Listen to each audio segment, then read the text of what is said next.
Now, a section of medical professionals is urging the swift resolution of court cases blocking the use of genetically modified crops in Kenya. The experts speaking at a biotechnology forum in Nairobi say the adoption of GMOs like BT maize could improve nutrition, support medicine development, and enhance food security. March this year, the Court of Appeal overturned the government's decision to lift the ban on genetically modified organisms or GMOs. As the state considers appealing the decision, some health professionals are now calling for a speedy resolution on the legal standoff, saying it is stalling progress in food and health innovation. I am a specialist in cancer prevention and I deal with cancer literacy. And my understanding of genetically modified foods, these are foods which are using biotechnology techniques. We have production of crops that are actually resilient, crops that are able to overcome climatic challenges that may be there. Like in Kenya, cancer is the third cause of morbidity and mortality. And comparing with other worlds where GMO foods have been accepted, then we can say that we are actually having more cases of cancer. So this is to tell us that GMO foods are not really the cause of cancer.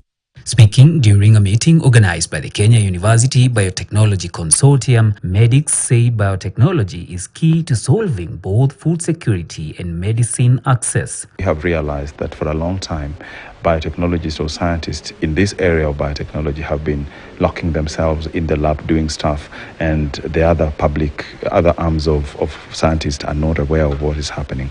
We also think that medics are very critical in this discussion because this is the area of the profession where they are already consuming GM products, GM insulin, the GM drugs that are expressed in GMO plants, medicinal plants. One of the innovations affected by the ban is BT maize, a genetically modified variety developed in Kenya to fight stem borer pests, which can cause up to 30% yield loss in traditional maize crops. And what we are getting from the professionals is that the main problem that still has some people opposing the use of genetic modification is communication and awareness. And we have agreed on collaborative mechanisms for reaching out to the public going forward.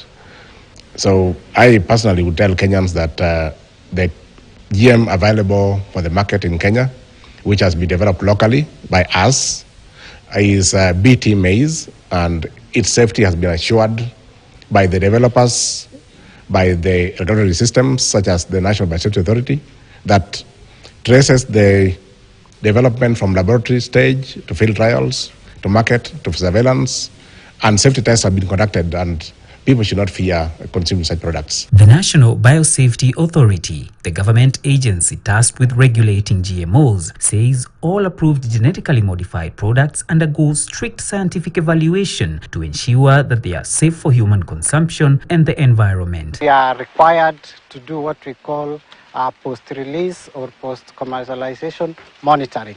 And this we will do it to just check if there is any adverse effect as a result of cultivation of this GMO. This will be done for a period of 20 years, and after that then the law does not require us to do the monitoring again, so it will be deregulated. Health experts now say embracing GM crops could help Kenya tackle persistent malnutrition, hunger, and climate-related food shortages, issues that continue to strain the public health system. For KTN, I'm Paul Tiongo.